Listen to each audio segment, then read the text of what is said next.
कैसे हो दोस्तों। उम्मीद है कि आप सब खैरियत से होंगे। देखिए दोस्तों, हम आपके लिए ला रहे हैं free lecture series for the post of JKP constable. तो इस सिलसिले में ऑलरेडी जो है हमने आपके लिए एक लेक्चर अपलोड किया है राइट टू इन्फॉर्मेशन एक्ट पे, या यूं कहें part first right to information act 2005 upload किया हुआ है हमने। आज जो लेक्चर रहेगा ये रहेगा राइट टू इन्फॉर्मेशन एक्ट 2005 का पार्ट सेकंड, ठीक है ना।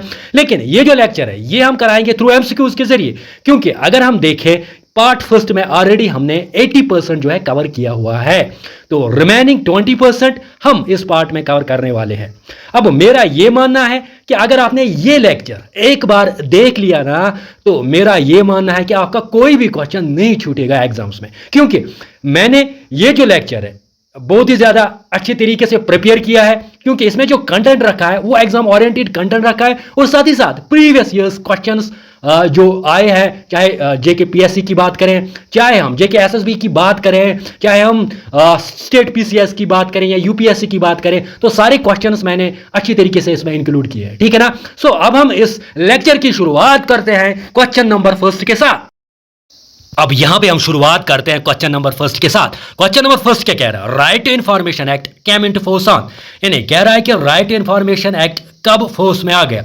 आपके ऑप्शंस में है 15 अगस्त 2005, आपके ऑप्शंस में है 15 जून 2005, आपके ऑप्शंस में है 12 अक्टूबर 2005, आपके ऑप्शंस में है 12 मई 2005। इसका राइट आंसर क्या रहेगा? जिन्होंने भी पार्ट फर्स्ट अच्छे से पढ़ा होगा वो अच्छे से आंसर कर पाएंगे। तो क्या लग रहा है क्या आंसर होगा? तो इसका जो राइट आंसर रहेगा वो रहेगा ऑप्शन सी, यानी राइट टू इन्फॉर्मेशन एक्ट की जब हम बात करते हैं ना, राइट टू इन्फॉर्मेशन एक्ट कब फोर्स में आ गया, ये आ गया 12 अक्टूबर 2005, यानी ऑप्शन सी आपका राइट बनता है। अब हम राइट टू इन्फॉर्मेशन एक्ट कैसे फोर्स में आ गया इस पे थोड़ा सा बात करते हैं थ्रू आवर सुपर कंटेंट। देखो यहां पे हम बात करेंगे राइट इन्फॉर्मेशन एक्ट के बारे में। राइट इन्फॉर्मेशन एक्ट जो है ना, पहले इसको पास किया गया 11 मई 2005, एग्जैक्ट 11 मई 2005 को क्या होता है, राज्यसभा में जो है, लोकसभा में जो है right information act bill pass होती है, ठीक है ना। उसके बाद एक दिन के बाद एग्जैक्ट 12 मई 2005 जो राइट इन्फॉर्मेशन बिल जो होती है ना, वो राज्यसभा में पास होती है, यानी पहले लोकसभा में पास होती है 11 मई 2005 को, फिर 12 मई 2005 को राज्यसभा में पास होती है। लेकिन अब प्रेसिडेंट का एसेंट कब मिलता है? प्रेसिडेंट का एसेंट मिलता है 15 जून 2005, यानी 15 जून 2005 को मिलता है प्रेसिडेंट का एसेंट। अब ये एक्ट जो होता है ना, ये लॉ जो होता है ना, देखो क्या होता है, अब कोई भी बिल जो होती है ना, बिल तब तक एक्ट नहीं बन सकती जब तक वो लोकसभा और राज्यसभा में पास ना हो। जब लोकसभा और राज्यसभा में पास होगी ना, फिर प्रेसिडेंट का जब एसेंट मिलेगा ना, तो फिर जो बिल होती है वो एक्ट बनता है। वैसे ही हुआ किसके साथ? राइट टू इन्फॉर्मेशन एक्ट के साथ। यानी यूं कहे राइट टू इन्फॉर्मेशन एक्ट पहले पास हुआ लोकसभा में 11 मई 2005 को, फिर हुआ पास राज्यसभा में 12 मई 2005 को, फिर प्रेसिडेंट का एसेंट मिला 15 जून 2005 को। तो ऐसे जो बिल है वो एक्ट बन गया। लेकिन ये जो एक्ट है ये केम इनटू फोर्स कब आया? ये आया 12 अक्टूबर 2005, यानी 120 दिन के बाद, 120 दिन के बाद आपका right to information act came into effect आता है, केम इनटू फोर्स आता है, ठीक है ना। हाँ, राइट इन्फॉर्मेशन एक्ट के बारे में और एक इंपॉर्टेंट फैक्ट ये है कि पहले पर्सन जिन्होंने राइट टू इन्फॉर्मेशन या जिन्होंने आरटीआई को फाइल किया था ना, वो थे शहजाद रजा। देखो राइट, अगर हम बात करें राइट टू इन्फॉर्मेशन एक्ट की, कोई भी आरटीआई फाइल कर सकता है, कोई भी आरटीआई फाइल कर सकता है जो सिटीजन होगा। लेकिन क्या सिटीजन, जो भी कोई भी सिटीजन क्या कर सकता है? आरटीआई फाइल कर सकता है। मैं भी सिटीजन हूं, आप भी सिटीजन हो, या कोई और सिटीजन, हम सब जो है राइट टू फाइल या यूं कहे आरटीआई एक्ट फाइल कर सकते हैं। तो इसी सिलसिले में शहजाद रजा पहले पर्सन बन जाते हैं जो आरटीआई को फाइल करते हैं एक पुलिस स्टेशन में, कहां पे? पुणे में, ठीक है। अब पहली कंट्री कौन सी है जिन्होंने आरटीआई एक्ट को इंप्लीमेंट किया? वो है स्वीडन, ये भी इंपॉर्टेंट है। और साथ ही साथ इंडिया में पहला कौन सा स्टेट है जिसने आरटीआई एक्ट को इंप्लीमेंट किया? वो है तमिलनाडु। याद रख लेना, कौन सा है? तमिलनाडु, ठीक है ना। तमिलनाडु है जिन्होंने आरटीआई एक्ट को इंप्लीमेंट किया, पहला आपका क्या बनता है? स्टेट, ठीक है। हाँ, राइट टू एक्ट की अगर हम बात करेंगे, आइडिया किसने दिया? आइडिया दिया प्राइम मिनिस्टर ने। किस प्राइम मिनिस्टर ने? शीर वीपी सिंह ने 1990 में उसने आइडिया दिया था किसका? आरटीआई एक्ट का, ठीक है ना। अब ये थी बेसिक इंफॉर्मेशन आरटीआई एक्ट के बारे में। अब हम क्वेश्चन नंबर सेकंड पे जाते हैं, ठीक है ना। यहां पे हम देखते हैं question number second. Question number second क्या कह रहा है? Right to information act replaced which of the following act, यानी राइट टू इन्फॉर्मेशन एक्ट ने किस एक्ट को रिप्लेस किया है इनमें से? इन्हें पहले कौन सा एक्ट था, फिर आपका राइट टू इंफॉर्मेशन एक्ट 2005 आ गया। ठीक है, हाँ, पहले कौन सा था? क्या पहले था राइट टू इंफॉर्मेशन एक्ट 2002? क्या पहले था फ्रीडम ऑफ इंफॉर्मेशन एक्ट 2002? क्या पहले था राइट टू टेक्नोलॉजी एक्ट 2000? या option none of the above, या कोई इनमें से नहीं? तो इसका राइट आंसर क्या रहेगा? अगर आपने मेरा पार्ट फर्स्ट देखा होगा ना राइट टू इंफॉर्मेशन एक्ट पे, तो आप इसका अच्छे से आंसर दोगे। तो इसका एग्जैक्ट आंसर है ऑप्शन बी, यानी पहले था फ्रीडम ऑफ इंफॉर्मेशन एक्ट 2002, लेकिन फ्रीडम ऑफ इंफॉर्मेशन एक्ट 2002 को रिप्लेस किसने किया? राइट टू इंफॉर्मेशन एक्ट 2005 ने। अब हम थोड़ा सा जान लेते हैं हिस्ट्री के बारे में। किसकी हिस्ट्री के बारे में? आरटीआई की हिस्ट्री के बारे में।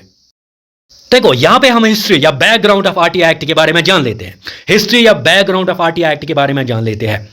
देखो सबसे पहले क्या हुआ कि 2005 से पहले आरटीआई 2005 से पहले अगर आप इंडियन कॉन्स्टिट्यूशन देखोगे ना, इंडियन कॉन्स्टिट्यूशन में क्या था? इंडियन कॉन्स्टिट्यूशन में अभी भी है, पहले भी था। आर्टिकल 19 और आर्टिकल 21, दो आर्टिकल, स्पेशली आर्टिकल 19 और आर्टिकल 21 में, और अगर हम देखेंगे ना किसके रिलेटेड हमें बता रहा था? आरटीआई के रिलेटेड बता रहा है। यानी आरटीआई जो है ना, आरटीआई कहीं ना कहीं आपकी फंडामेंटल राइट भी है। क्यों है मैं बताना चाहता हूं।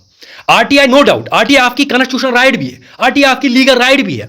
आरटीआई कॉन्स्टिट्यूशन राइट क्यों है? क्योंकि आरटीआई एक्ट पास हुआ थ्रू पार्लियामेंट। जब आरटीआई एक्ट पास हुआ थ्रू पार्लियामेंट, तो ये क्या बन जाएगी? आपकी कॉन्स्टिट्यूशन राइट, ये क्या बन जाएगी? आपकी लीगल राइट, है कि नहीं है? लेकिन आरटीआई पहले फंडामेंटल राइट भी थी। कैसी? मैं समझाऊं। क्योंकि ऑलरेडी अगर आप देखोगे फंडामेंटल राइट्स में आर्टिकल 19 और आर्टिकल 21 में देखोगे, आर्टिकल 19(1) सबसेक्शन ए क्या कहता है? Right to freedom of speech and expression and right to receive information. यानी आपके पास राइट है, आपके पास राइट है क्या?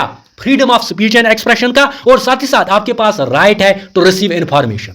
आपके पास राइट है कि आप इंफॉर्मेशन रिसीव कर सकते हो। ठीक है ना? तो राइट इंफॉर्मेशन एक्ट में क्या करेंगे हम? राइट इंफॉर्मेशन एक्ट में तो इंफॉर्मेशन रिसीव ही करते हैं हम आरटीआई फाइल क्यों करते हैं? हम आरटीआई फाइल इसीलिए करते हैं क्योंकि हम चाहते हैं कि हमें इंफॉर्मेशन मिले। मैं एक एग्जांपल देता हूं। एक स्टूडेंट है, वो 12th क्लास का एग्जाम उन्होंने पास किया है। ठीक है ना? अब जब 12th क्लास का एग्जाम इसने पास किया है, इसको लगा मुझे केमिस्ट्री में मार्क्स कम है। अब ये इंस्टीट्यूशन के पास गया, इंस्टीट्यूशन को बोला मुझे ओएमआर दीजिए। इंस्टीट्यूशन ने बोला नहीं नहीं, हम आपको नहीं दे सकते हैं, हम आपको मार्कशीट नहीं दे सकते हैं। अब स्टूडेंट ने क्या किया? स्टूडेंट ने आरटीआई फाइल किया। जब स्टूडेंट ने आरटीआई फाइल किया तो स्टूडेंट को क्या मिला? स्टूडेंट को ओएमआर मिल गया। ठीक है ना? तो स्टूडेंट को ओएमआर मिल गया, यानी स्टूडेंट के पास एक राइट है क्या? इसने इंफॉर्मेशन रिसीव की, इसने देखा अपना जो ओएमआर वो इसने देखा। ठीक है ना? तो वही था ना right to receive information, already mention किस में? आर्टिकल 19 में। तो इसका मतलब जो है कि आपका जो राइट इंफॉर्मेशन है, ये क्या आपका बन गया? ये आपकी बन गई फंडामेंटल राइट। ठीक है ना? तो साथ ही साथ आर्टिकल 21 में है right to life and right to know, यानी आपको जानने का हक है, आपको जानने का अधिकार है। ठीक है ना? तो यहां से हमें पता चलता है कि आर्टिकल 19 और आर्टिकल 21 की अगर हम बात करेंगे, वहां से हमें पता चलता है कि राइट टू इंफॉर्मेशन यानी आरटीआई एक्ट जो है ना, ये आपकी एक फंडामेंटल राइट भी है। ठीक है ना? क्योंकि इसकी जिक्र ऑलरेडी यहां पे की हुई है। ठीक है? हाँ, अब हम क्या पढ़ रहे हैं? हम तो हिस्टोरिकल बैकग्राउंड पढ़ रहे हैं। हिस्टोरिकल ये मैंने क्यों बताया? ये मैंने इसीलिए बताया क्योंकि कल अगर आपको क्वेश्चन आएगा कि आरटीआई क्या है, आरटीआई आपकी फंडामेंटल राइट भी है, आपकी कॉन्स्टिट्यूशन राइट भी है, और ये आपकी लीगल राइट भी बन गई।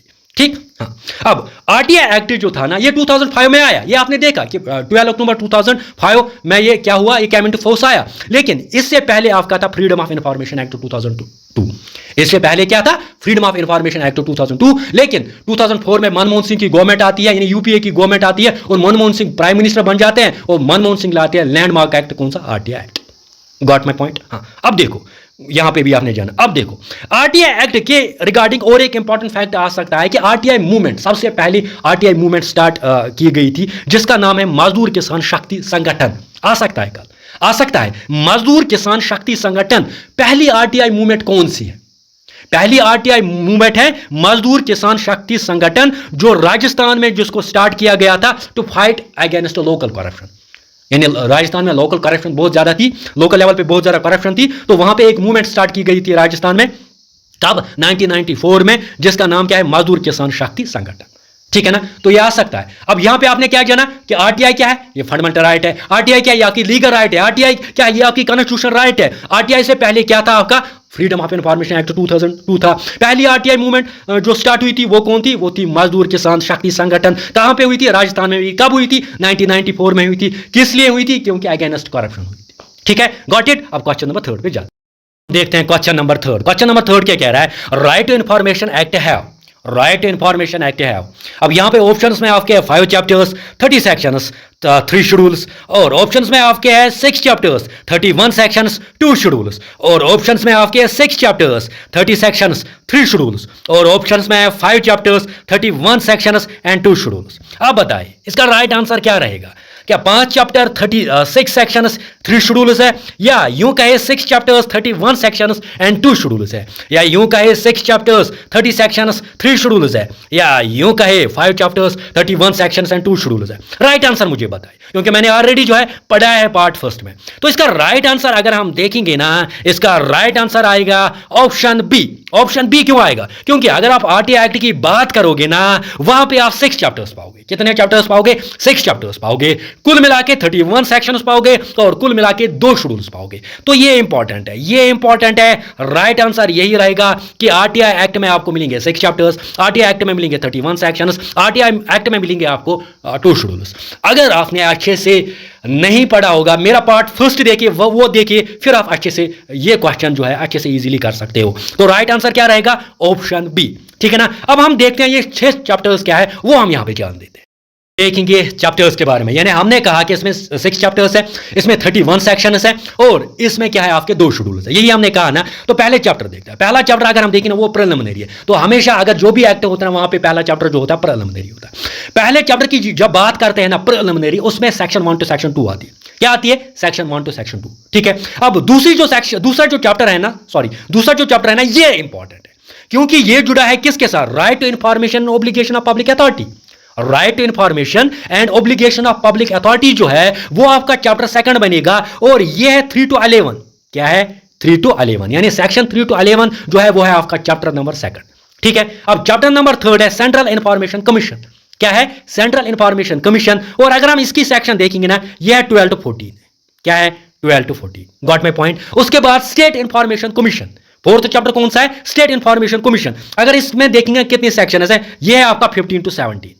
क्या है, 15 टू 17। ठीक है। हाँ, फिर चैप्टर 5 अगर हम देखेंगे ना, यह है powers and functions of information commission, यानी information commission, appeal and penalties. इसमें अगर आप देखोगे ना, यह है सेक्शन 80 टू 20। क्या है, 80 टू 20। हाँ, उसके बाद है मिसिलियंस, वो आता है आपका 21 से लेके 31। 21 से लेके 31। तो कुल मिलाकर कितने चैप्टर्स बनते हैं, 6। क्या क्या बनता है, पहला प्रिलिमिनरी, सेक्शन 1 टू 2। हाँ, जबानी याद करना है। ऐसे ही right information and obligation of public authority क्या बनता है, section 3 to 11। Central information commission chapter 3 क्या बनता है, 12 टू 14।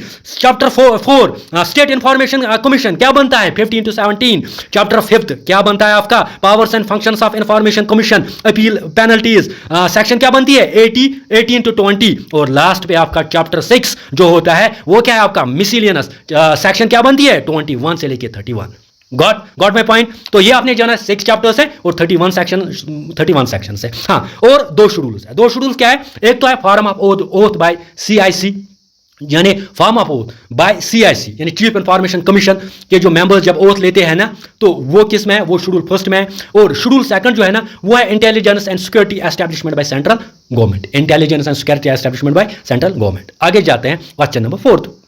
यहाँ पे हम देखेंगे क्वेश्चन नंबर 4। क्वेश्चन नंबर 4 है किससे related, right to information include the right to information include the right to, यानी आरटीआई जो राइट है ना, इसमें क्या राइट आती है। ठीक है ना, वही है question. Right to information includes the right to. ठीक है, आपके ऑप्शंस में right to inspection, work, record या डॉक्यूमेंट्स। ठीक है, right to taking notes, right to inspection भी आता है इसमें, option first.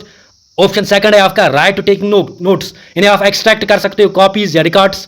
Right to information, right to obtain information in the form of print out, disk, floppy, video cassette. And option D है आपका all of the above. तो यहां पे क्या बता रहा है कि राइट टू इंफॉर्मेशन जो है ना, यानी जिसको आरटीआई कहते हैं, इसमें क्या क्या राइट आपकी आती है। ऑप्शन पहले में क्या आता है आपका, राइट टू इंस्पेक्शन। ठीक है ना, किसका, आपका वर्क रिकॉर्ड और डॉक्यूमेंट का, ठीक है ना। और राइट टू टेक नोट्स, आप नोट्स ले सकते हो, आप कॉपीज ले सकते हो, आप रिकॉर्ड्स ले सकते हो। Right in obtain information in the form of print outs के, ये ना आप इन्फॉर्मेशन ले सकते हो किसकी सूरत में, प्रिंट आउट की सूरत में, डिस्क की सूरत में, फ्लॉपी डिस्क की सूरत में, वीडियो कैसेट की सूरत में, या कोई इलेक्ट्रॉनिक मीडिया की सूरत में। तो इसका जो राइट आंसर रहेगा, बोलने की जरूरत नहीं है, इसका राइट आंसर रहेगा ऑप्शन डी, ऑप्शन डी। यानी राइट इंफॉर्मेशन एक्ट की जब बात आती है तो ये वो राइट है जहां पे आपको राइट इंस्पेक्शन भी है, जहां पे आपको राइट टू टेकिंग नोट्स भी है, जहां पे आपको right to obtain information in the form of print out, in the form of disk, in the form of floppy disk, in the form of cassette, in the form of any electronic media, ठीक है ना। तो इसका right answer क्या बनेगा, option D बनेगा। Basically अब हम यहां पे देखेंगे इंफॉर्मेशन क्या है, वो हम देखेंगे थ्रू और सुपर कंटेंट के जरिए। क्वेश्चन नंबर फिफ्थ क्या कह रहा है, क्वेश्चन नंबर फिफ्थ कह रहा है who is not eligible to get the information under RTI act from the following. यानी हमें यहां पे ऑप्शंस दिए गए हैं, हमें बताना है कि कौन सा इसमें एलिजिबल नहीं है, किसके अंडर, आरटीआई अंडर के अंडर जो कि इंफॉर्मेशन हासिल कर सकता है। देखो सबसे पहले मैंने बताया आप लोगों को कि सिटीजन की जब भी हम बात करते हैं ना, चाहे मैं हूं, चाहे आप हो, चाहे कोई भी हो, अगर हम चाहें कि हमें इंफॉर्मेशन मिले पब्लिक अथॉरिटी से, हमें इंफॉर्मेशन गवर्नमेंट डिपार्टमेंट से, तो हम वो इंफॉर्मेशन ले सकते हैं थ्रू आरटीआई के जरिए। वही मैंने कहा ना, आरटीआई एक्ट है क्या, आरटीआई एक्ट है वही कि अगर हम चाहें कि हमें इंफॉर्मेशन मिले किससे, government department, public authority, public department से, तो हम वो ले सकते हैं थ्रू आरटीआई एक्ट के जरिए। अब क्वेश्चन फिफ्थ क्या बता रहा है कि कौन सा इसमें एलिजिबल नहीं है, who is not eligible to get the information, जो एलिजिबल नहीं है कि वो ले सकता है इंफॉर्मेशन किसके अंडर, आरटीआई एक्ट के अंडर, ठीक है ना। अब पहला आता है कॉर्पोरेशन क्या एलिजिबल है, वो क्या इंफॉर्मेशन ले सकता है अंडर आरटीआई एक्ट के जरिए। हाँ, दूसरा एसोसिएशन क्या एलिजिबल है, वो ले सकता है इंफॉर्मेशन अंडर आरटीआई एक्ट के जरिए। कंपनी क्या एलिजिबल है, वो ले सकती है क्या इंफॉर्मेशन अंडर आरटीआई एक्ट के जरिए। सिटीजन्स तो है ही है, तो सिटीजन्स जो है वो नॉट एलिजिबल नहीं है, वो एलिजिबल है, ठीक है ना। हाँ, लीगल एंटिटीज क्या एलिजिबल है, वो ले सकती है इंफॉर्मेशन अंडर आरटीआई एक्ट। तो इसका राइट आंसर क्या रहेगा, हमें बताना है कि जो एलिजिबल नहीं है, इसमें सिर्फ एलिजिबल एक ही है, वो है सिटीजन, बाकी सारे ये एलिजिबल नहीं है, ये नहीं ले सकते इंफॉर्मेशन अंडर आरटीआई एक्ट। तो दैट मीन्स ना कॉर्पोरेशन ले सकती है, ना एसोसिएशन ले सकती है, ना कंपनी ले सकती है, ना लीगल एंटिटी ले सकती है, सिर्फ कौन ले सकता है, सिटीजन ले सकता है इंफॉर्मेशन अंडर आरटीआई एक्ट। अब हमें ऑप्शंस में देखना है ना, हमें बताया गया कि हु इज नॉट एलिजिबल, तो यहां पे हमें सिर्फ डी को छोड़ के देखना है। देखो यहां पे भी डी है तो ये तो नहीं आएगा, यहां पे भी डी है ये तो नहीं आएगा, ये तो आएगा ही नहीं। ए बी सी एंड ई ये एलिजिबल नहीं है, ठीक है ना। तो ये एलिजिबल ना तो कॉर्पोरेशन एलिजिबल है, वो ले सकती है इंफॉर्मेशन अंडर आरटीआई एक्ट, ना तो एसोसिएशन है एलिजिबल, वो ले सकती है अंडर आरटीआई इंफॉर्मेशन के तहत, ना तो आपके लीगल एंटिटीज है, ना तो कंपनीज है। सिर्फ सिटीजन जो होता है ना, सिटीजन इंफॉर्मेशन ले सकता है अंडर आरटीआई एक्ट के जरिए इंफॉर्मेशन हासिल कर सकता है। तो ऑप्शन बी आपका राइट आंसर बनेगा, यानी पार्ट 2 आपका राइट आंसर बनेगा, ठीक है ना। यहां पे अगर हम देखेंगे ना, क्वेश्चन फिफ्थ की बात अगर करेंगे ना, क्वेश्चन फिफ्थ कहीं ना कहीं जुड़ा है चैप्टर सेकंड के साथ, और किस सेक्शन के साथ, सेक्शन 3 के साथ, क्योंकि सेक्शन 3 हमें बताती है राइट टू फाइल आरटीआई, किसके पास अधिकार है, किसके पास हक है कि वो फाइल कर सकता है आरटीआई। मैंने ऑलरेडी पढ़ाया है, लेकिन फिर भी मैं इसको रिवाइज कर रहा हूं थ्रू एमसीक्यूज के जरिए। मैं चाहता हूं कि आप जितने भी क्वेश्चंस आरटीआई में हो, या जितने भी क्वेश्चंस आपके इस लेक्चर सीरीज में जो भी मैं पढ़ाऊंगा ना, मैं चाहता हूं आप जितने भी टॉपिक्स मैं पढ़ाऊं आप मैक्सिमम मार्क्स उसमें लो, इंशाल्लाह, आई होप सो, ठीक है ना। तो यहां पे क्या है, राइट टू फाइल आरटीआई, यानी किसके पास राइट है, किसके पास अधिकार है कि वो फाइल कर सकता है आरटीआई। देखो ये सिर्फ अवेलेबल है सिटीजन्स के पास, ये अवेलेबल है किसके पास, सिटीजन्स के पास। लेकिन अभी जो रिसेंट अमेंडमेंट देखी गई ना, जो न्यू अमेंडमेंट देखेंगे, वहां पे एनआरआई भी फाइल कर सकता है आरटीआई। एनआरआई यानी नॉन रेजिडेंट जो होता है ना, वो भी फाइल कर सकता है, लेकिन वो स्पेशल केस में। लेकिन कल अगर आपको क्वेश्चन आएगा ना कि कौन सा, किसके पास ये राइट है कि वो फाइल आरटीआई कर सकता है, सिटीजन स्टिक मार रहे ना। लेकिन इन केस अगर उन्होंने कहा कि NRI can file in some special cases, then you have to mark accordingly, then आपको इसी हिसाब से मार्क करना पड़ेगा। Got my point. अब हम क्वेश्चन नेक्स्ट पे जाएंगे। अब यहां पे देखो क्वेश्चन नंबर 6 क्या कह रहा है, क्वेश्चन नंबर 6 कह रहा है the officers under RTI act are, यानी इनमें से हमें बताना है कि कौन कौन सा ऑफिसर आता है किसके अंडर, आरटीआई एक्ट के अंदर, ठीक है। आपका पहला आता है पीआईओ होता है मतलब पब्लिक इंफॉर्मेशन ऑफिसर, एपीआई होता है असिस्टेंट पब्लिक इंफॉर्मेशन ऑफिसर, और ऑप्शन सी है आपका both of the above, option D है आपका नन ऑफ द अबव। हमें बताना है कि ऑफिसर्स जो आरटीआई एक्ट के अंडर आते हैं वो कौन कौन आता है। हाँ, आप बताएं इसका राइट आंसर। अगर आपने मेरा लेक्चर अच्छे से देखा होगा तो इसका राइट आंसर आता है बोथ ए एंड बी, यानी ऑप्शन सी आता है। देखो, जब भी हम आरटीआई करते हैं ना तो वहां पे पब्लिक ऑफिसर जो होते हैं ना, जो हमारे जब यहां पे हमने आरटीआई किया ना तो वो वहां से इंफॉर्मेशन देते हैं ना, जो भी होते हैं वहां पे पब्लिक, जो भी गवर्नमेंट डिपार्टमेंट में ऑफिसर्स होते हैं उनको हम बोलते हैं, वहां पे होता है आपका एक तो पीआईओ, दूसरा होता है आपका एपीआईओ। पीआई होता है आपका पब्लिक इंफॉर्मेशन ऑफिसर और एपीआई होता है असिस्टेंट पब्लिक इंफॉर्मेशन ऑफिसर। इसीलिए जो ऑफिसर्स आरटीआई में होते हैं ना, जब भी हम यहां पे आरटीआई करते हैं, जो ऑफिसर्स वहां पे जवाबदेह होते हैं ना, यानी कि वो जो इंफॉर्मेशन आपको देते हैं, तो वो एक तो होता है आपका पीआईओ और दूसरा होता है एपीआईओ। पीआईओ होता है एडमिनिस्ट्रेटिव लेवल पे, एपीआई होता है सब डिवीजन लेवल पे। पीआईओ मतलब होता है पब्लिक इंफॉर्मेशन ऑफिसर, एपीआईओ मतलब होता है assistant public information officer. Basically अगर हम देखेंगे ना सेक्शन 5, मैंने ऑलरेडी पढ़ा है पार्ट फर्स्ट में, सेक्शन 5 में जो है ऑफिसर्स बताया कि आरटीआई के अंडर कौन कौन से ऑफिसर्स आते हैं। वहां पे अभी मैंने बताया कि एपीआई होता है और पीआई होता है। पीआई होता है पब्लिक इंफॉर्मेशन ऑफिसर और एपीआई होता है assistant public information officer. Public information officer कहां पे होता है, वो होता है आपका कहां पे, वो होता है एडमिनिस्ट्रेटिव लेवल पे, और एपीआई को कहां पे होता है, सब डिवीजन लेवल पे। और both are responsible for giving information to the applicant, यानी अगर मैं आरटीआई करूंगा ना या कोई आप में से आरटीआई करेगा ना, तो वहां पे इंफॉर्मेशन कौन देगा आपको, वहां पे सिंपली देगा या तो देगा पीआईओ या तो देगा APIO. Got my point. Next question पे जाते हैं। देखते हैं क्वेश्चन नंबर 7। क्वेश्चन नंबर 7 क्या कह रहा है, which of the following section deals with the manner of application, यानी इनमें से हमें बतानी है कौन सी सेक्शन ऐसी है जो डील करती है किसके साथ, manner of application. Manner of application. देखो, अगर हम देखेंगे ना, मैनर ऑफ एप्लीकेशन मतलब अगर आपको आरटीआई फाइल करना है ना, या मुझे आरटीआई फाइल करना है, या किसी को भी आरटीआई फाइल करना है, इसके लिए जो है ना एक सेक्शन रखी गई है कि आप जनाब कैसे आरटीआई फाइल कर सकते हो, वही होता है मैनर ऑफ एप्लीकेशन। तो वो सेक्शन कौन सी, आप फिर बताइए राइट आंसर। अभी आपने देखा सेक्शन 5, सेक्शन 5 क्या आएगा, नहीं आएगा। सेक्शन 5 में आपने देखा कि officers under RTI, officers under RTI कौन कौन होते हैं भाई साहब, वो होते हैं आपके एपीआईओ, पीआईओ। अब हमें बताइए क्या सेक्शन 6 है, क्या सेक्शन 7 है, क्या सेक्शन 8 है। इसका राइट आंसर आ जाएगा ऑप्शन बी, इसका राइट आंसर आ जाएगा ऑप्शन बी। अब ऑप्शन बी जो है वो है सेक्शन 6, यानी सेक्शन 6 हमें बताता है कि हमें जो है एप्लीकेशन कैसे, हमें आरटीआई कैसे फाइल करनी है, हमें एप्लीकेशन कैसी फॉरवर्ड करनी है, किसको फॉरवर्ड करनी है, कैसे हम आरटीआई फाइल कर सकते हैं, वो हमें बताती है सेक्शन 6, यानी मैनर ऑफ एप्लीकेशन हमें बताती है सेक्शन 6। अब हम इस सेक्शन 6 के बारे में जानेंगे थ्रू और सुपर कॉन्टेंट। देखो, यहां पे हम जानेंगे मैनर ऑफ एप्लीकेशन के बारे में सेक्शन 6 में। देखो, सेक्शन 6 बताता है कोई भी पर्सन, चाहे मैं, चाहे आप, चाहे कोई भी पर्सन, अगर चाहता है कि मुझे इंफॉर्मेशन मिले, तो उसको क्या करना पड़ेगा, उसको जो एप्लीकेशन है वो उसको क्या करना पड़ेगा, वो तो आरटीआई फाइल करेगा, लेकिन एड्रेस किसको करेगा, एपीआईओ, पीआईओ को।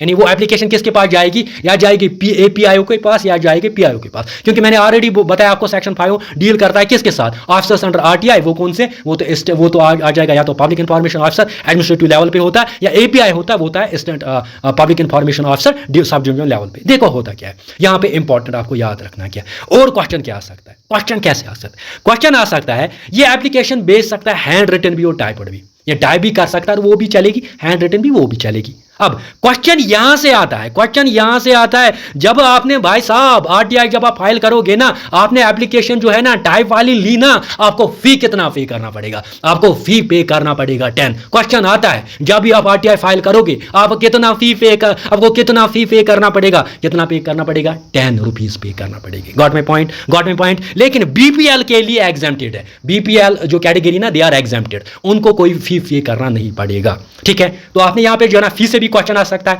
कितने रुपीस, 10 रुपीस। हाँ, और एक इंपॉर्टेंट, ये सबसे ज्यादा इंपॉर्टेंट है, पर्टिकुलर्स देने पड़ेंगे, पर्टिकुलर्स यानी आपका नाम, आपका एड्रेस, वो तो है। अब ये सबसे इंपॉर्टेंट है, यानी जब आपने एप्लीकेशन लिखेंगे ना, किस लैंग्वेज में लिखोगे। देखो, आप इंग्लिश में भी लिख सकते हो, आप हिंदी में भी लिख सकते हो, और आप वर्निकुलर लैंग्वेज में भी लिख सकते हो। वर्निकुलर लैंग्वेज मीन्स अगर आपकी कश्मीरी है, अगर आप कश्मीरी बोलते हो आप कश्मीरी में लिख सकते हो, ठीक है ना। जो भी वर्निकुलर लैंग्वेज होती है ना उनमें आप लिख सकते हो, English, Hindi and vernacular language में आप एप्लीकेशन लिख सकते हो। आई होप कि आपने इसको अंडरस्टैंड किया होगा। नेक्स्ट क्वेश्चन पे जाएंगे। हाँ, अगर आपने मेरा पार्ट फर्स्ट नहीं देखा होगा ना, पहले वो देखिए, फिर कीजिए डिफरेंस। क्वेश्चन नंबर 8 क्या कह रहा है? क्वेश्चन नंबर 8 कह रहा है what is the time limit to get information under RTI, यानी आरटीआई में क्या टाइम लिमिट है? आरटीआई एक्ट में कौन सा टाइम लिमिट जो है जिसके अंडर हमें इंफॉर्मेशन मिल सकती है, जिसके अंडर हमें इंफॉर्मेशन मिल सकती है? देखो आपके पास है option A 30 days, option B है 35 डेज, ऑप्शन सी है 40 डेज, ऑप्शन डी है 48 आवर्स। तो क्या टाइम लिमिट है कि जिसके अंदर आप इंफॉर्मेशन जो है आपको मिल सकती है? तो ऑप्शन ए इसका राइट आंसर बनेगा, ऑप्शन ए इसका राइट आंसर बनेगा, यानी 30 डेज। अगर आपने मेरा लेक्चर अच्छे से देखा होगा तो इसका राइट आंसर आप दे सकते हो 30 डेज। लेकिन आपके मन में और क्वेश्चन आ रहा है क्योंकि वहां पे मैंने बोला APIO 35 डेज, PIO 30 डेज। लेकिन यूजुअली सुनो अच्छे से सुन लेना बात, अगर ऐसा क्वेश्चन आ जाएगा ना कि टाइम लिमिट क्या है जिसके अंडर आपको इंफॉर्मेशन जो है वो मिल सकती है अंडर आरटीआई, तो 30 डेज मार लेना, अगर इतना ही क्वेश्चन आया। अब अच्छे से समझेंगे ना और क्या है, मीन्स और भी कुछ है ना जो हम जानेंगे थ्रू और सुपर कंटेंट। देखो यहां पे आते हैं, बेसिकली सेक्शन 7 जो होता है ना वो डील करता है डिस्पोजल ऑफ रिक्वेस्ट। आपने अभी देखा सेक्शन 6 में आपने मैनर ऑफ एप्लीकेशन, यानी आप एप्लीकेशन कैसे, यानी आप आरटीआई कैसे फाइल कर सकते हो। आपने एप्लीकेशन लिखी, आपने फी भरा 10 रुपये, ठीक है ना, आपने हैंड टाइप एप्लीकेशन लिखी। अब सेक्शन 7 बताता है डिस्पोजल ऑफ रिक्वेस्ट। देखो होता क्या है, देखो आरटीआई में 2 ऑफिसर्स होंगे ना, APIO या PIO। देखो अगर APIO के पास एप्लीकेशन गई ना, याद रख लेना बात, अगर APIO के पास एप्लीकेशन गई ना तो मैक्सिमम वो 35 दिन ले सकता है। अब ऐसे ही क्वेश्चन आ सकता है, क्वेश्चन बिल्कुल ऐसे ही आता है, जेके ऐसे ही क्वेश्चन डालता है। APIO जो होगा ना वो कितने दिनों में आपको इंफॉर्मेशन प्रोवाइड करेगा, मैक्सिमम वो कितने दिन ले सकता, 35 डेज ले सकता। हाँ, PIO के पास अगर गई 30 डेज। असल में PIO जो अभी 30 डेज ऊपर वाला क्वेश्चन है ना वो रिगार्डिंग है किसके साथ, PIOs। अगर जनरल में आपको क्वेश्चन आएगा ना आपको 30 डेज ही मार्क करना है क्योंकि मिनिमम टाइम वही है। लेकिन अगर APIO के पास गई तो फिर मैक्सिमम 5 दिन लगते हैं, 35 दिन में आपको इंफॉर्मेशन मिलेगी। वरना PIO के पास अगर गई 30 डेज में आपको इंफॉर्मेशन मिलेगी ही मिलेगी। हाँ, अब ये सबसे इंपॉर्टेंट है, इसको सुपर इंपॉर्टेंट मानिए। अगर मैटर जुड़ा होगा ना लाइफ एंड लिबर्टी के साथ, अगर मैटर जुड़ा होगा लाइफ एंड लिबर्टी के साथ, क्योंकि मैंने पार्ट फर्स्ट में आप लोगों को बताया है कि अगर खुदा ना खास कोई ऐसा सीजन जो है ना वो किसी ने लिया है, पुलिस वालों ने उनको बुलाया है फॉर क्वेश्चनिंग के लिए, फिर वो जो है आप वहां पे आरटीआई फाइल कर सकते हो अगर आपको इन्फॉर्मेशन नहीं मिल रही है कि वो कहां पे है। अगर आपको इन्फॉर्मेशन नहीं मिल रही है कि वो कहां, आपको जानने का हक है क्योंकि वो किसके साथ है, वो है लाइफ एंड लिबर्टी के साथ। यानी 48 आवर्स जब मैटर जुड़ा होगा ना लाइफ एंड लिबर्टी के साथ तो 48 आवर्स में आपको इंफॉर्मेशन मिल सकती है। आपने जो रिक्वेस्ट किया है ना उसका डिस्पोज ऑफ हो सकता है कितने आवर्स में, 48 आवर्स में। अब यहां पे है थर्ड पार्टी, अच्छे से ध्यान देना। अब थर्ड पार्टी मतलब होगा ना तो होगा गवर्नमेंट डिपार्टमेंट का, ना तो होगा सिटीजन, वही है ना थर्ड पार्टी। देखो जब आप आरटीआई फाइल करते हो 2 ही पार्टीज इन्वॉल्व होती है, या तो होता सिटीजन या तो होते हैं गवर्नमेंट डिपार्टमेंट PIO APIO। जब ये इन्वॉल्व नहीं होगी ना कोई और होगा ना वही होता है थर्ड पार्टी। तो इस सूरत में क्या होता है, other than citizen of India, तो उस सूरत में क्या होता है मैक्सिमम 40 डेज लग सकते हैं, मैक्सिमम 40 डेज लग सकते हैं। अब क्वेश्चन कैसे बन सकता है, देखो क्वेश्चन अगर जनरल टाइम लिमिट दिया होगा ना फिर क्या है 30 डेज, अगर APO दिया होगा फिर क्या है 35 डेज में वो आपको इंफॉर्मेशन मिलेगी, यानी वो आपका रिक्वेस्ट है वो डिस्पोज कर सकता है 35 डेज में। अगर PIO के पास API के पास 35 डेज, PIO के पास 30 डेज। अगर मैटर जुड़ा किसके साथ, लाइफ एंड लिबर्टी के साथ 48 आवर्स। हाँ, थर्ड पार्टी के साथ फिर है 40 डेज। यस, हाँ, if rejection of application no reply right to file appeal under section. अगर आपको अब कोई जवाब ही नहीं मिला, अब है ना, अब आपको कोई जवाब ही नहीं मिला, देखो 30 डेज भी गए, 35 डेज भी गए, उसके लाइफ एंड लिबर्टी में 48 आवर्स भी गए, अदर सिटीजन में थर्ड पार्टी में 40 डेज भी गए, आपको जवाब ही नहीं मिला, ठीक है ना। जब आपको जवाब ही मिला ना आप क्या कर सकते हो, आप अपील कर सकते हो। क्या कर सकते हो, अपील। वो अपील आती है सेक्शन 19 में, वो अपील आती है सेक्शन 19 में। ये तब होता है जब आपको जवाब नहीं मिलता। देखते हैं क्वेश्चन नंबर 9। क्वेश्चन नंबर 9 क्या कह रहा है, the citizen has the right to file the second appeal within how many days. Citizen के पास राइट है कि वो अपील कर सकता है, सेकंड अपील कर सकता है कितने दिन के अंदर अंदर, यानी सिटीजन कितने दिन के अंदर अंदर सेकंड अपील कर सकता है। आपके ऑप्शंस में है 30 डेज, आपके ऑप्शंस में है यहाँ पे 35 डेज, आपके ऑप्शंस में है 40 डेज, आपके ऑप्शंस में 90 डेज। देखो पहले अगर हम सिंपली अगर हम बात करेंगे ना 30 डेज 35 डेज, अभी आपने देखा कि अगर PIO के पास गया तो वो लेगा 30 डेज, API के पास गया 35 डेज, वो अपील नहीं होती है, वो होती है आपकी डिस्पोजल ऑफ रिक्वेस्ट। अपील कुछ और है, अपील मैं समझाता हूं, मैंने ऑलरेडी ये समझाया है पार्ट फर्स्ट में, लेकिन फिर भी यहां से अच्छे से मैं समझाऊंगा। देखो यहां पे सेकंड अपील आप कर सकते हो कितने दिन उसके बाद, तो 90 डेज इसका राइट आंसर बने, यानी ऑप्शन डी ऑप्शन डी, जब आप फर्स्ट अपील करते हो ना तो 30 डेज वहां पे लेते, याद रख लेना।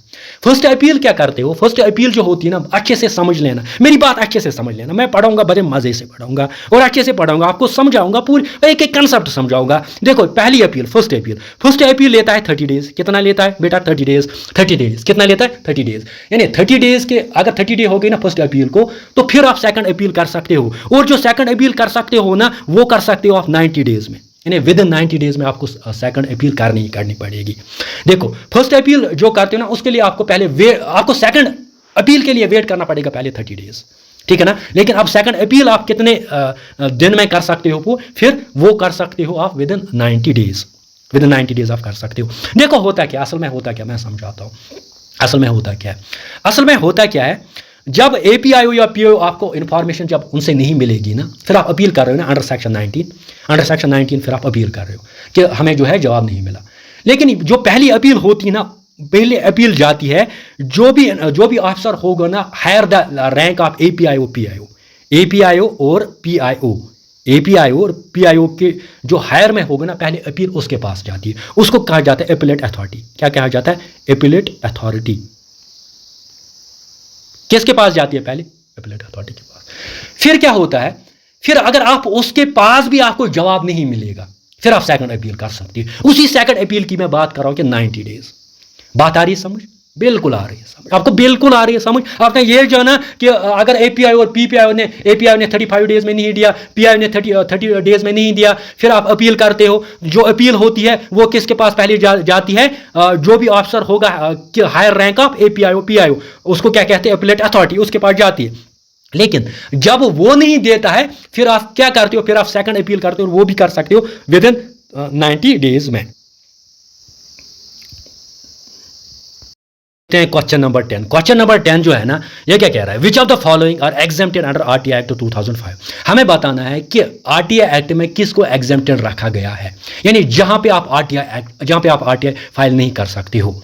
तो ऑप्शंस में national security, trade secret, commercial, scientific and economic interest, ठीक है ना, सुवेरेंटी एंड इंटीग्रिटी, ठीक है ना, information covered under official secret act 1923, information of a personal nature. कह रहा है कि हमें बताना है कि जहां पे हम आरटीआई नहीं कर सकते, जो कि एग्जेम्प्टेड है अंडर आरटीआई। इसका राइट आंसर आएगा ऑल ऑफ द अबव। देखो कैसे, इसका राइट आंसर क्या आएगा? All of the above. देखो समझो अच्छे से बात को। देखो जब भी बात होती है ना नेशनल सिक्योरिटी की, नेशनल सिक्योरिटी मतलब आप अगर बताओगे, आप फॉर एग्जांपल एक डील हो रही है यूएसए और इंडिया के बीच में रिगार्डिंग आर्म्स एंड एमुनिशन, तो आप ये बता सकते हो, आप इसके अगेंस्ट आरटीआई नहीं कर सकते हो कि हमें बताइए डील कितने में हुई, क्योंकि नेशनल सिक्योरिटी से मामला जुड़ा है, तो यू कांट फाइल आरटीआई। हाँ, ट्रेड सीक्रेट मतलब ये होता है कि फॉर एग्जांपल कोई ट्रेड करता है, तो आप इसको ये नहीं बता सकते हो फॉर एग्जांपल कि आप बताएं मुझे फार्मूला, आपने ये ट्रेड कैसे किया। फॉर एग्जांपल मैंने बनाई पेप्सी वाले जो है ना वो पेप्सी बनाई, अब आप इनको आरटीआई फाइल नहीं कर सकते। आप भाई केमिकल फार्मूला मुझे बताइए पेप्सी कैसे बनाई, नहीं कर सकते। हाँ, कमर्शियल में आप नहीं कर सकते, साइंटिफिक और इकोनॉमिक इंटरेस्ट से भी जुड़ा वहाँ पे भी नहीं कर सकते, और साथ ही साथ स्वेरेंटी या इंटीग्रिटी, जब मुल्क का मामला हो ना, मुल्क की स्वेरेंटी का मामला हो या इंटीग्रिटी के मामला, तो उस वहाँ पे भी आप आरटीआई नहीं कर सकते हो। हाँ, और एक इंपॉर्टेंट फैक्ट, जो भी इंफॉर्मेशन कवर्ड है किसके अंडर ऑफिशियल सीक्रेट एक्ट 1923 वहाँ पे लिखा गया है, वहाँ पे वाज़ किया गया है कि बिल्कुल कि ऑफिशियल सीक्रेट्स में क्या क्या आता है, ऑफिशियल सीक्रेट्स में क्या आता है। तो ऑफिशियल सीक्रेट्स एक्ट 1923 में ऑफिशियल सीक्रेट्स दिए गए हैं, तो आप वहां पे भी आरटीआई फाइल नहीं कर सकते हो। इंफॉर्मेशन ऑफ पर्सनल नेचर मतलब यही होता है कि केजरीवाल गया अपने बीवी के साथ लंदन, अब वो घूमने गया है ना, अब यहाँ पे आप आरटीआई फाइल नहीं कर सकते। ये केजरीवाल को कितना खर्चा लगा, वो अपने बीवी के साथ गया घूमने, कितना खर्चा नहीं कर सकते हो, ठीक है ना। तो आपने जाना कि कौन कौन सा एरिया है जो एग्जेम्प्टेड है अंडर आरटीआई एक्ट, ठीक है ना। हाँ, बेसिकली अगर हम देखेंगे ना, सेक्शन 8 जो है ना वो एग्जम्पशन से डील करती है। सेक्शन 5 के से ऑफिसर्स अंडर आरटीआई, सेक्शन 6 के से मैनर ऑफ एप्लीकेशन, सेक्शन 7 के से सेक्शन 7 आप करते हो डिस्पोजल ऑफ रिक्वेस्ट, और सेक्शन 8 के से सेक्शन 8 करते हो एग्जेप्शन मतलब वो आपने अभी जाना, ठीक है ना। तो सेक्शन 8 डील करता है एग्जेप्शन। नेक्स्ट क्वेश्चन पे है क्वेश्चन नंबर 11। क्वेश्चन नंबर 11 क्या कह रहा है? As per the provisions of right information act 2005 the chief information commissioner is appointed by. Chief information commissioner, इसको कौन अपॉइंट करता है?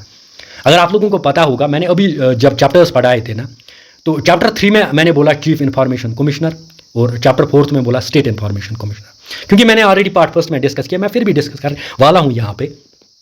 देखो यहां पे चीफ इंफॉर्मेशन कमिश्नर को कौन अपॉइंट करेगा? क्या इसको प्राइम मिनिस्टर अपॉइंट करेगा, क्या इसको प्रेसिडेंट अपॉइंट करेगा, क्या इसको गवर्नर करेगा, या नन ऑफ द अबव? इसका राइट आंसर आएगा ऑप्शन बी, प्रेसिडेंट अपॉइंट करता है चीफ इंफॉर्मेशन कमिश्नर को। किसको अपॉइंट करता है? Chief information commissioner. यानी ऑप्शन बी इसका राइट आंसर रहेगा, ठीक है ना। अब हम चीफ इंफॉर्मेशन कमिश्नर के बारे में जानेंगे थ्रू अवर सुपर कंटेंट। देखो बेसिकली क्या होता है, बेसिकली आपने देखा कि सेकंड अपील जो होती है ना वो इंफॉर्मेशन कमीशन के पास जाती है विद इन 90 डेज। अब इंफॉर्मेशन कमीशन में होते हैं दो, एक तो होता है सेंट्रल इंफॉर्मेशन कमीशन, दूसरा होता है स्टेट इंफॉर्मेशन कमीशन, ठीक। अब सेंट्रल इंफॉर्मेशन कमीशन के लिए अलग चैप्टर है, चैप्टर 3 अच्छे से समझ लेना। और चैप्टर 3 में आप सेक्शन पाओगे सेक्शन 12 से लेके सेक्शन 14, ठीक है, सेक्शन 12 से लेके सेक्शन 14। जब हम सेंट्रल इंफॉर्मेशन कमीशन की बात करेंगे ना, वहां पे पहले होते हैं chief information commissioner. Chief information commissioner क्या होते हैं? Chief information commissioner. और होते हैं 10 इंफॉर्मेशन कमिश्नर्स। और क्या होते हैं? 10 इंफॉर्मेशन कमिश्नर्स। कहां पे? सेंट्रल इंफॉर्मेशन कमीशन में। सेंट्रल इंफॉर्मेशन कमिश्नर्स जो कमीशन है ना, जो कि चैप्टर 3 जिससे डील करता है, सेंट्रल इंफॉर्मेशन कमीशन, उसमें क्या होता है? एक तो होता है चीफ इंफॉर्मेशन कमिश्नर और होते हैं 10 इंफॉर्मेशन कमिश्नर्स, ठीक है। और इन सब को अपॉइंट कौन करता है? प्रेसिडेंट। क्वेश्चन वही था ना, चीफ इंफॉर्मेशन कमिश्नर को कौन अपॉइंट करता है? प्रेसिडेंट। हाँ, प्रेसिडेंट कैसे अपॉइंट करता है ये भी एक इंपॉर्टेंट फैक्ट है। प्रेसिडेंट अपॉइंट करता है बेसिकली एक कमिटी के थ्रू। प्रेसिडेंट एक अपॉइंट करता है इनको थ्रू कमिटी। और कमिटी में क्या कौन कौन होता है? Prime minister on the base of recommendation of committee. Committee में होता है प्राइम मिनिस्टर जो कि चेयरपर्सन होता है। याद रखना ऐसे क्वेश्चन आएगा कि चीफ इंफॉर्मेशन कमिश्नर को अपॉइंट करता है प्रेसिडेंट थ्रू किसके जरिए? कमिटी के जरिए। और कमिटी का चेयरपर्सन कौन होता है? प्राइम मिनिस्टर होता है, ठीक है, पहली बात। और इस कमिटी में होता है लीडर ऑफ अपोजिशन, दूसरी बात। 3 होते हैं इसमें। और तीसरा होता है यूनियन कैबिनेट मिनिस्टर। लेकिन इसको अपॉइंट कौन करता है? इसको अपॉइंट करता है प्राइम मिनिस्टर। ये आपने जाना, ठीक है। हाँ, और सेक्शन 13 यहां पे जो होती है ना, सेक्शन 13 वो डील करती है किसके साथ? Terms and conditions of office. और सेक्शन 13 बताती है कि जो इनकी ड्यूरेशन रहेगी ना चीफ इंफॉर्मेशन कमिश्नर की और इंफॉर्मेशन कमिश्नर की, वो रहेगी 5 years or 65 which ever is earlier. 5 years or 65 which ever is earlier. लेकिन इसको अमेंडमेंट किया गया, अमेंडमेंट 2019 में, वो अभी नेक्स्ट में हम पढ़ने वाले हैं, ठीक है ना। और सैलरी एंड अलाउंसेस जो होगी ना, वो होगी चीफ इलेक्शन कमिश्नर। यानी जो चीफ इंफॉर्मेशन कमिश्नर की होगी ना, वो होगी जो चीफ इलेक्शन कमिश्नर जितना लेता है उसकी उतनी होगी। और इंफॉर्मेशन कमिश्नर्स की होगी जो इलेक्शन कमिश्नर्स लेते हैं ना, उनकी उतनी होगी, ठीक है। हाँ, सेक्शन 40 बताता है हमें कि रिमूव कैसे कर सकते हैं हम किसको? चीफ इलेक्शन कमिश्नर को और इंफॉर्मेशन कमिश्नर, जो 10 इंफॉर्मेशन कमिश्नर्स बैठे, इनको कैसे कर सकते हैं, ठीक है। हाँ, अब हम आगे जाएंगे। तो आपने आपने ये जाना कि जो भी इंफॉर्मेशन कमिश्नर होते हैं ना, चीफ इंफॉर्मेशन, उनको अपॉइंट कौन करता है? प्रेसिडेंट। किसके जरिए करता है? Through a committee. कमिटी में कौन होते हैं? प्राइम मिनिस्टर होते हैं चेयरपर्सन, लीडर ऑफ अपोजिशन होते हैं, और होते हैं यूनियन कैबिनेट मिनिस्टर जिसको कौन नॉमिनेट करता है? पीएम। हाँ, टर्म्स एंड कंडीशंस में हमने देखा कि 5 years or 65 which ever is earlier. लेकिन मैं क्या बोल रहा हूँ, इसको अमेंडमेंट किया गया। अमेंडमेंट जब किया गया वो हम आगे देखेंगे, ठीक है। हाँ, सैलरी एंड अलाउंसेस, इसको भी अमेंडमेंट किया, वो हम आगे देखेंगे। हाँ, रिमूव कौन कर सकता है इनको? रिमूव कर सकता है इनको प्रेसिडेंट। अब ये कल क्वेश्चन आ सकता है, चीफ इंफॉर्मेशन कमिश्नर को कौन रिमूव करेगा? इंफॉर्मेशन कमिश्नर को कौन करेगा? प्रेसिडेंट। लेकिन प्रेसिडेंट क्यों रिमूव करेगा? प्रेसिडेंट रिमूव इसलिए करेगा अगर मिसबिहेव किसी ने किया होगा, अगर कोई इंसॉल्वेंट है ना, अगर कोई और गवर्नमेंट जॉब कर रहा है, तो उस कंडीशन में प्रेसिडेंट इनको क्या करता है? इनको जो है रिमूव कर सकता है। नेक्स्ट क्वेश्चन पे हम क्वेश्चन नंबर 12 क्या कह रहा है? As per the provisions of right information act 2005 chief information commissioners can be removed by chief information commissioner can be removed by state. मगर यह है यहाँ पे चीफ इंफॉर्मेशन कमिश्नर नहीं है। देखो ये यहाँ पे चीफ स्टेट इंफॉर्मेशन कमिश्नर, ठीक है ना। हाँ, वहां तो इसका राइट आंसर क्या रहेगा? Option A prime minister, option B president, option C governor, option D none of the above. तो बहुत सारे बोलेंगे कि प्रेसिडेंट शायद कर रहा होगा। वो करेगा अगर इंफॉर्मेशन कमिश्नर होंगे ना, या चीफ इंफॉर्मेशन कमिश्नर होगा ना, या इंफॉर्मेशन कमिश्नर्स होंगे ना, फिर वो करेगा, फिर इनको रिमूव करेगा प्रेसिडेंट। लेकिन अगर चीफ स्टेट इंफॉर्मेशन कमिश्नर होगा, यानी स्टेट में अलग होता है ना, स्टेट में होता है चीफ स्टेट इंफॉर्मेशन कमिश्नर, तो उसको रिमूव कौन करता है? इसको गवर्नर रिमूव करता है। इसको रिमूव कौन करता है? गवर्नर करता है। कैसे? मैं समझाता हूं। देखो इसको यहां अगर हम देखेंगे ना, चैप्टर 4 होता है ना, वो आपका डील करता है स्टेट इंफॉर्मेशन कमीशन। वहां पे आपने देखा चैप्टर जो 3 था वो सेंट्रल इंफॉर्मेशन कमीशन से डील करता था, और यहाँ पे चैप्टर 4 आपका स्टेट इंफॉर्मेशन कमीशन से डील करता है, ठीक है ना। और यहाँ पे भी वहां पे भी सेंट्रल इंफॉर्मेशन कमिश्नर था ना, यहाँ पे चीफ स्टेट इंफॉर्मेशन कमिश्नर है, ठीक है, वहां पे 10 इंफॉर्मेशन कमिश्नर्स थे ना, यहां पे 10 स्टेट इंफॉर्मेशन कमिश्नर्स है। वो सेंटर में है, ये स्टेट में, वहां पे इनको अपॉइंट कर कौन करता था? प्रेसिडेंट। यहां पे इनको अपॉइंट करता है गवर्नर। अच्छे से समझ लेना। वहां पे भी वो अपॉइंट होती है थ्रू अ कमेटी, और कमेटी में चेयरपर्सन होते थे वहां प्राइम मिनिस्टर, यहां पे कमेटी में चेयरपर्सन होगा चीफ मिनिस्टर। वहां पे लीडर ऑफ अपोजिशन भी था, यहां पे भी लीडर ऑफ अपोजिशन होता है। और वहां पे union cabinet minister nominated by कौन? पीएम। लेकिन यहां पे कौन करता है? यहां पे सीएम करता है। ठीक है ना, तो वो है सेंट्रल के लिए। यहां पे जब सेंट्रल की बात है तो प्रेसिडेंट, जब स्टेट की बात है तो गवर्नर। ठीक है ना, तो सिंपल यही है ना। और टर्म्स एंड कंडीशंस बिल्कुल वहां पे भी 5 इयर्स, यहां पे भी 5 इयर्स, लेकिन 5 इयर्स वहां पे भी और यहां पे भी वो, लेकिन सैलरी में थोड़ा अलग। वहां पे हमने देखा कि सैलरी जो थी ना, चीफ स्टेट, वहां पे जो चीफ इलेक्शन कमिश्नर, वहां पे जो इंफॉर्मेशन कमिश्नर था ना, चीफ इंफॉर्मेशन कमिश्नर, उसकी सैलरी थी same as chief election commissioner थी ना, same as chief election commissioner. लेकिन यहां पे स्टेटमेंट जो होता है ना, यहां पे स्टेट में होगा स्टेट चीफ इंफॉर्मेशन कमिश्नर, उसकी होती है इलेक्शन कमिश्नर्स की जितनी सैलरी। वहां पे जो 10 इंफॉर्मेशन कमिश्नर्स थे ना, उनको क्या सैलरी थी? उनको थी इलेक्शन कमिश्नर्स की, कमिश्नर की जो सैलरी होती है। हाँ, जो यहाँ पे इंफॉर्मेशन कमिश्नर्स होते हैं ना 10, इन्हें स्टेट इंफॉर्मेशन, उनकी सैलरी होती है जो secretary, chief secretary of the state होता है ना, बराबर उनके जैसी। Got my point? अब यहाँ पे रिमूव कौन करेगा? यहाँ पे रिमूव करेगा गवर्नर को, है ना। अगर वहां पे होता है, अगर फॉर एग्जांपल आपको ऐसे क्वेश्चन आएगा कि चीफ इंफॉर्मेशन कमिश्नर को कौन रिमूव करेगा? प्रेसिडेंट को। इंफॉर्मेशन कमिश्नर को कौन करेगा रिमूव? प्रेसिडेंट करेगा। हाँ, अगर ऐसे क्वेश्चन आएगा state information, state chief information commissioner को कौन रिमूव करेगा? फिर है गवर्नर, है ना। अगर स्टेट इंफॉर्मेशन कमिश्नर्स आ जाएंगे, फिर कौन उनको रिमूव करेगा? गवर्नर करेगा। आई होप कि आपने इसको अच्छे से अंडरस्टैंड किया होगा। नेक्स्ट क्वेश्चन पे जाएंगे। देख रहे हैं यहाँ पे क्वेश्चन नंबर 13। क्वेश्चन नंबर 13 देखो, पार्ट फर्स्ट में अब तक हमने ऑलमोस्ट सारा पढ़ा था। पार्ट फर्स्ट में जो भी मैंने पढ़ा है ना, वो ऑलमोस्ट अब तक था। लेकिन अब पार्ट सेकंड यहां से शुरू होता है, पार्ट सेकंड यहां से शुरू होता है। इसको थोड़ा सा मैं आराम से पढ़ाऊंगा। देखो, which of the following is correct with respect to 2019 amendment of RTI act. देखो, 2019 में आरटीआई एक्ट जो था ना, इसकी अमेंडमेंट हुई थी।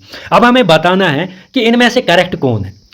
देखो, पहला ऑप्शन बताता है कि tenure will be prescribed by the central government. जो टेन्योर है ना, टेन्योर आपने देखा, टेन्योर आपने देखा, जो भी स्टेट इंफॉर्मेशन कमिश्नर्स थे ना, या सेंट्रल इंफॉर्मेशन कमीशन या स्टेट इंफॉर्मेशन कमीशन, दोनों की बात करेंगे। टेन्योर में था, आपने देखा कि 5 इयर्स और 65 विच एवर इज अर्लियर। लेकिन अब कहा गया कि अब टेन्योर जो है ना, वो सेंट्रल गवर्नमेंट डिसाइड करेगी। कौन डिसाइड करेगी? सेंट्रल गवर्नमेंट डिसाइड करेगी। यानी अब वो टेन्योर नहीं रहेगा 5 इयर्स और 65 विच एवर इज अर्लियर। अब टेन्योर कौन डिसाइड करेगा? टेन्योर डिसाइड करेगा आपका सेंट्रल गवर्नमेंट। ये इंपॉर्टेंट, कल क्वेश्चन आ सकता है कि टेन्योर के रिगार्डिंग, तो आप वहां पे 5 इयर्स और 65 विच एवर इज अर्लियर नहीं करेगा, बल्कि आप टिक मार रहे हैं tenure will be prescribed by the central government. यानी ये ठीक है इसमें, ठीक है ना। अब दूसरा है central government will determine the salary, allowances and other terms and conditions of the CICs, ICs and of the SCICs and SICs। अब जो सेंट्रल गवर्नमेंट, अब जो सैलरी होती है ना, सैलरी एंड अलाउंसेस जो थी ना, वो हमने देखा था कि पहले इंफॉर्मेशन कमिश्नर में देखा, हमने देखा कि उसकी जो सैलरी होती है वो होती है चीफ इलेक्शन कमिश्नर की जितनी होती है। फिर जो इंफॉर्मेशन कमिश्नर्स थे उनकी होती है बराबर किन के साथ? इंफॉर्मेशन उनकी होती है बराबर जो इलेक्शन कमिश्नर्स होते हैं उनकी जैसी, ठीक है ना। फिर हमने स्टेट में देखा कि जो स्टेट इंफॉर्मेशन कमिश्नर होता है ना, उसकी सैलरी होती है जितनी इलेक्शन कमिश्नर्स की होती है, और जो स्टेट इंफॉर्मेशन कमिश्नर्स होती हैं उनकी सैलरी होती है जो सेक्रेटरी ऑफ द स्टेट होगा, chief secretary of the state होगा, वो देखा है ना। लेकिन अब जो है, अब सैलरी भी फिक्स करेगा। यानी दो चीजें, एक तो टेन्योर 5 इयर्स और 6 year which ever is earlier, और दूसरी सैलरी जो है ना, वो फिक्स करेगा आप सेंट्रल गवर्नमेंट। यानी बोथ एंड बी इसका राइट आंसर बनेगा, ऑप्शन सी इसका राइट आंसर बनेगा। कहने का मतलब सिंपल आप ये रखो कि जब 2019 में अमेंडमेंट लाई गई ना आरटीआई एक्ट में, वहां पे 2 चेंजेस की गई। एक बोला कि टेन्योर जो होगा ना, वो सेंट्रल गवर्नमेंट डिसाइड करेगी। अब 5 इयर्स और 65 years which ever is earlier नहीं चलेगा।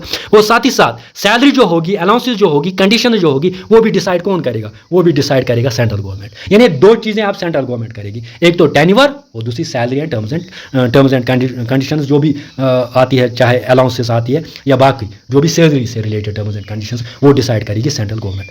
तो सिंपली आप ये याद रखोगे कि आपसे टेन्योर जो होगा वो सेंट्रल गवर्नमेंट डिसाइड करेगा, और सैलरी एंड अलाउंस वो भी कौन डिसाइड करेगा? सेंट्रल गवर्नमेंट, ठीक है ना। हाँ, अब क्वेश्चन 13 का क्या फिर आ जाएगा राइट आंसर? ऑप्शन बी इसका राइट आंसर बनेगा। यहाँ पे क्वेश्चन नंबर 14 क्या कह रहा है, विच chapter of RT act deals with the power and functions of information commission, appeal and penalty. कौन सा चैप्टर डील करता है powers and functions of information commission, appeal and penalty. आपने देखा होगा कि जब मैंने बताया आपको चैप्टर फर्स्ट प्रिलिमिनरी के साथ डील करता है, दूसरा करता है राइट टू इंफॉर्मेशन के साथ, तीसरा करता है आपका सेंट्रल इंफॉर्मेशन कमीशन के साथ, चौथा करता है आपका स्टेट इंफॉर्मेशन कमीशन के साथ। मीन्स अब फिफ्थ जो होता है ना, फिफ्थ चैप्टर आपका डील करता है powers and functions of information commission, appeal and penalty. यानी इसका राइट आंसर क्या बनेगा, इसका राइट आंसर बनेगा चैप्टर 5 ऑप्शन ए। क्या चैप्टर 4 तो नहीं आ जाएगा, ठीक है ना, चैप्टर 7 नहीं आ जाएगा, इसमें चैप्टर 6 ही है, तो ऑप्शन ए इसका राइट आंसर बनेगा। अब हम इस चैप्टर 5 के बारे में जानेंगे। देखो ऑलरेडी पार्ट फर्स्ट में मैंने चैप्टर 1 टू चैप्टर 4 पढ़ाया ना, अब यहाँ से चैप्टर 5 की शुरुआत होती है। अब हम चैप्टर 5 पढ़ेंगे, वो भी थ्रू एमसीक्यूज। इसीलिए पहला क्वेश्चन जो था वो यही था कि विच chapter deals with the powers and functions of information commission जो आपने जाना कि उसमें होते हैं, उसमें क्या क्या होता है आपका इंफॉर्मेशन कमीशन में। उसमें आपने देखा कि सेंट्रल इंफॉर्मेशन कमीशन और state information commission. Central information commission में आपने देखा कि चीफ इंफॉर्मेशन कमीशन और 10 इंफॉर्मेशन कमिश्नर्स, और स्टेट इंफॉर्मेशन कमीशन में देखा आपने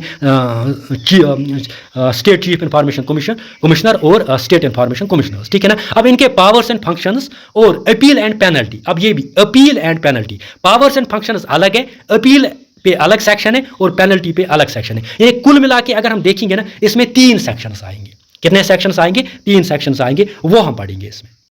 अब हम यहां पे पढ़ेंगे, देखो चैप्टर फिफ्थ जो है ना, वो डील करता है powers and functions of information commission, appeal and penalty.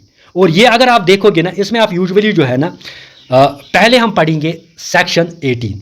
पहले पढ़ेंगे हम सेक्शन 18। सेक्शन 18 जो है ना, वो है powers and functions of information commission.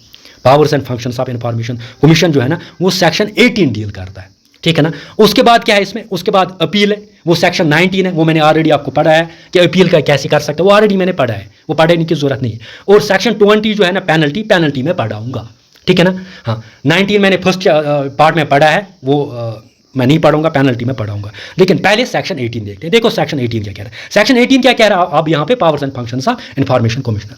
देखो इंफॉर्मेशन कमीशन जो होते हैं उसके पास क्या पावर्स होते हैं। इंफॉर्मेशन कमीशन जो होता है ना, कहता है कि it is the duty of ICI to receive an inquiry into a complaint from any person. देखो होता क्या है, इंफॉर्मेशन कमीशन के पास ये पावर है। आपने देखा कि जब भी सेकंड अपील हम कब करेंगे, सेकंड अपील हम तभी करेंगे, पहले अपीलेट अथॉरिटी के पास जाएगी फर्स्ट अपील। जब अपीलेट अथॉरिटी जो है जवाब नहीं देगी, अपीलेट अथॉरिटी क्या होती है, वो होती है आपकी जो भी ऑफिसर्स हायर रैंक होंगे, API और PIO, जब वो नहीं जवाब देंगे, फिर सिंपली सीधे जाती है आपकी जो कंप्लेंट है, जो सेकंड अपील है, वो जाती है इंफॉर्मेशन कमीशन के पास। तो इंफॉर्मेशन कमीशन क्या करता है, इंफॉर्मेशन कमीशन इंक्वायरी बिठा सकता है। इंफॉर्मेशन कमीशन क्या कर सकता है, वो इंक्वायरी बिठा सकता है अगर उसको कोई भी कंप्लेंट मिली किसी भी पर्सन से। यानी जब हम सेकंड अपील करते हैं ना, वो एक प्रकार की हम यूं कह सकते हैं, वो एक कंप्लेंट ही होगी, है ना। तो वो क्या कर सकते हैं, वो इंक्वायरी कंडक्ट कर सकती है। किस सूरत पे, देखो जहां पे ये लगा कि public authority has refused to accept RTI, जहां पे आपका कोई APIO या PIO वो मतलब रिफ्यूज करेगा कि RTI जो है, मैं इस पे जो है आपको इंफॉर्मेशन नहीं प्रोवाइड करूंगा, एक कंडीशन। दूसरी कंडीशन, जहां पे PIO और APIO जो रेस्पॉन्स होगा ना, PIO और APIO का, वो विद इन स्पेसिफाइड टाइम में नहीं होगा, यानी 35 डेज में नहीं होगा या 30 डेज में नहीं होगा। PIO के सूरत में 30 डेज में नहीं होगा, APIO के सूरत में 35 डेज में नहीं होगा। तो वो भी कंडीशन है, वहाँ पे भी इंक्वायरी बिठा सकता है अगर कंप्लेंट आई, ठीक है ना। ज़बरदस्त यहाँ पे API और PIO जो होते हैं ना, वो बेचारे बंदे होते हैं ना, ठीक है ना। हाँ, और उसके बाद PIO और APIO अगर उन्होंने इनकम्प्लीट या मिसलीडिंग या फॉल्स इंफॉर्मेशन दी, अगर उन्होंने फॉल्स इंफॉर्मेशन दी ना, तो आप कंप्लेंट कर सकते हो इनके रिगार्डिंग। कहाँ पे, इंफॉर्मेशन कमीशन, क्योंकि पावर किसके पास है, इंफॉर्मेशन कमीशन। वो क्या कर सकती है, इंक्वायरी कंडक्ट कर सकती है रिगार्डिंग, किन को कर सकती है, API और PIO को कर सकती है, ठीक है ना। हाँ, अगर साथ ही साथ अनरीजनेबल फी उन्होंने मांगा, उन्होंने बोला कि 10 रुपये आपका फी, बोला नहीं मुझे 100 रुपया दो, तो फिर भी आप कंप्लेंट कर सकती हो। देखा, यह है पावर एक सिटीजन के पास। हाँ, और एक इंपॉर्टेंट पावर है जो information commission can conduct an inquiry into the matter if there is a reasonable grounds. यहाँ पे क्या होता है, स्यूमोटो मतलब भी होता है, स्यूमोटो बोलो, वो खुद इंक्वायरी कर सकती है। जहाँ पे इनको लगा कि ना API और PIO अच्छे से काम नहीं कर, ये खुद इनको इंक्वायरी कर सकती है। ये भी पावर है किसके पास, इंफॉर्मेशन कमीशन के पास। क्योंकि हम क्या पढ़ रहे हैं, चैप्टर 5 पढ़ रहे हैं, उसमें सेक्शन 18 पढ़ रहे हैं, सेक्शन 18 में powers and functions of information commission पढ़ रहे हैं, ठीक है ना। हाँ, अब यहाँ पे ये जो होते हैं ना, जब ये इंक्वायरी करते हैं ना, इन जो कमीशन होता है उनको इतना पावर होता है, जैसे एक सिविल कोर्ट को पावर होता है ना, उनको इतना पावर होता है। इंफॉर्मेशन कमीशन को इतना पावर होता है जैसे एक सिविल कोर्ट को कितना पावर होता है, बहुत ज्यादा होता है ना। तो वैसे इंफॉर्मेशन कमीशन को भी बिल्कुल इतने पावर जो है रखे गए कि एक सिविल कोर्ट ये एक्ट करता है, आपका इंफॉर्मेशन कमीशन। ठीक है। हाँ, अब रेस्पॉन्सिबिलिटी क्या है? रेस्पॉन्सिबिलिटी लेकिन यहाँ पे इंफॉर्मेशन कमीशन की ये है, पावर्स तो आपने देखे, पावर्स आपने जाने क्या इंक्वायरी कर सकती है। हाँ, इनको एनुअल रिपोर्ट जो है ना वो भेजना होता है गवर्नमेंट को for implementation of the provision of the act. यहाँ यानी प्रोविजन जो भी एक्ट होता है ना, आरटीआई एक्ट, वो अच्छी तरीके से इंप्लीमेंट हो रहा है, ठीक है ना। तो इसके लिए इनको हर साल एनुअल रिपोर्ट भेजना होता है गवर्नमेंट ऑफ इंडिया को, ठीक है ना, एनुअल रिपोर्ट भेजना होता है। तो ठीक है, ये आपने जाना किसके बारे में? ये जाना आपने सेक्शन 18 के बारे में। सेक्शन 18 कैसे डील करता है? Powers and functions of information commission, ठीक है ना। अब सेक्शन 19 आपका किससे डील करता है? अपील के साथ, वो मैं मैंने डिस्कस किया है आपके साथ। अब हम सेक्शन 20 पेनल्टी के बारे में जानेंगे। सेक्शन 20 क्या कह रही है? सेक्शन 20, क्योंकि हम अभी चैप्टर 5 पढ़ रहे हैं, चैप्टर 5 है powers and functions of information commission, वो हमने देखे। और साथ ही साथ है वहां पे आपका अपील सेक्शन 19 में आता है ना, वो हमने ऑलरेडी अपील डिस्कस किया हुआ है पार्ट 1 में भी और यहाँ पे भी। हाँ, फिर आता है आपका सेक्शन, इसमें आता है 20 किसके साथ आता है? पेनल्टीज के साथ। और यहाँ से आपका खत्म होता है कौन सा चैप्टर? चैप्टर 5। फिर चैप्टर 6 शुरू होता है। और चैप्टर 6 में कितने सेक्शंस हैं? 21 से लेके 31, क्योंकि इसमें 31 सेक्शंस हैं। देखो यहाँ पे क्या है, यहाँ पे जो सेक्शन 20 है ना, सेक्शन 20 डील करता है पेनल्टी। इसके रिगार्डिंग एक क्वेश्चन आता है। देखो पेनल्टी यहाँ पे जो है ना वो लगाएगी कौन? वो लगाएगी आपकी इंफॉर्मेशन कमीशन। जब the application is not accepted और हैज बीन रिजेक्टेड और गिविंग अ रॉन्ग इंफॉर्मेशन, जब भी एप्लीकेशन को एक्सेप्ट नहीं करेंगे पीआईओ, एपीआईओ, सीपीआईओ मतलब सेंट्रल में जो पीआईओ होते हैं ना वो होते हैं सीपीआईओ, और स्टेट में एसपीआईओ होते हैं, जो स्टेट में जो पीआईओ होते हैं ना वो होते हैं एसपीओ। जब वो एप्लीकेशन एक्सेप्ट नहीं करेंगे या वो रिजेक्ट करेंगे या आपको कोई रॉन्ग इंफॉर्मेशन देंगे या ज़्यादा डिमांड फी करेंगे, तो यहाँ से क्या होता है, या रिफ्यूज टू गिव इंफॉर्मेशन, तो यहाँ पे पेनल्टी जो होती है ना इंफॉर्मेशन कमीशन लगा सकती है 250 डेज।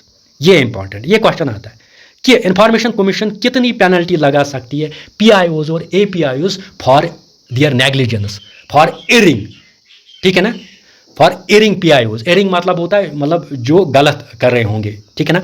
तो 250 पर डे, लेकिन मैक्सिमम अमाउंट 25,000, यानी 25,000 से ज़्यादा नहीं।